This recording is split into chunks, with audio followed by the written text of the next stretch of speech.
Shenzhen countries का visa reject होने की मेन रीजंस क्या बनती हैं। आज की इस वीडियो में 4 मेन रीजंस आप लोगों के साथ शेयर करूंगा।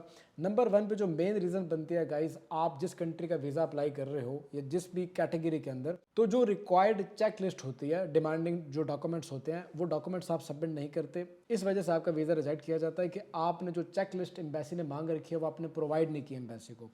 दूसरी जो मेन रीज़न बनती है वो ये कि आप वीज़ा इंटरव्यू के दौरान वीज़ा ऑफिसर को सेटिस्फाइड नहीं कर पाते।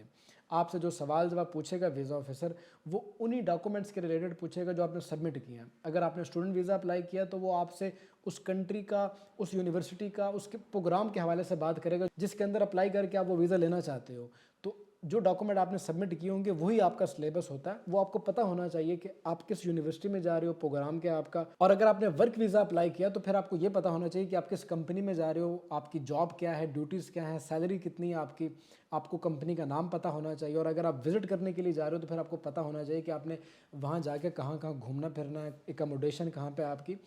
तो जो डॉक्यूमेंट आप सबमिट करोगे एम्बेसी को, एम्बेसी आपसे उन डॉक्यूमेंट के रिलेटेड ही क्वेश्चन आंसर करेगी।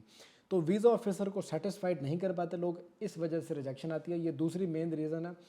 तीसरे नंबर पर जो मेन रीज़न आती है वो ये कि लोग जब वीज़ा अप्लाई कर देते हैं उसके बाद उन्होंने एम्बेसी को जो ईमेल दे रखी होती है या जो एड्रेस दिया होता है वहाँ पे वो एक्टिव नहीं रहते। और एम्बेसी डॉक्यूमेंट की डिमांड करती है, प्लस मज़ीद डॉक्यूमेंट की, मिसिंग डॉक्यूमेंट की डिमांड करती है। और इसके लिए एम्बेसी आपको कॉल नहीं करती, एम्बेसी आपको ईमेल भेजती है या एम्बेसी आपको लेटर भेजती है पोस्ट के थ्रू। तो आपको वो मौसूल होना चाहिए। आपने मिसिंग डॉक्यूमेंट दोबारा एम्बेसी को सबमिट करने होते हैं। समटाइम क्या होता है कि आपने प्रॉपर चेक लिस्ट के अंदर जो डॉक्यूमेंट एम्बेसी ने मांगे हैं वो दे दिए हैं, लेकिन समटाइम दोबारा वो डॉक्यूमेंट मांग लेती है एम्बेसी।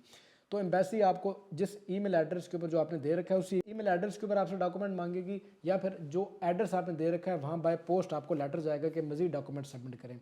तो अक्सर लोग वो सबमिट नहीं कर पाते, इस वजह से वीज़ा रिजेक्ट हो जाते हैं। ये तीसरी मेन रीज़न होती है। और चौथी और सबसे मेन रीज़न वो होती है फेक डॉक्यूमेंट्स।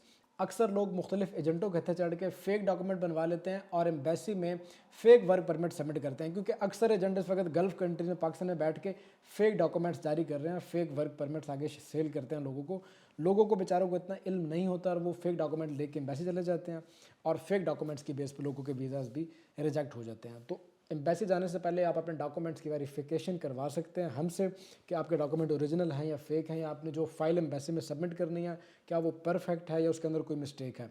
तो हमसे वेरिफिकेशन करवाने के लिए आप इस दिए गए ईमेल एड्रेस के ऊपर हमें कॉन्टैक्ट कर सकते हैं। जैसे ही मेरे पास या मेरी टीम के पास टाइम होगा वो आपको रिस्पॉन्स करेंगे और आपकी हेल्प की जाएगी।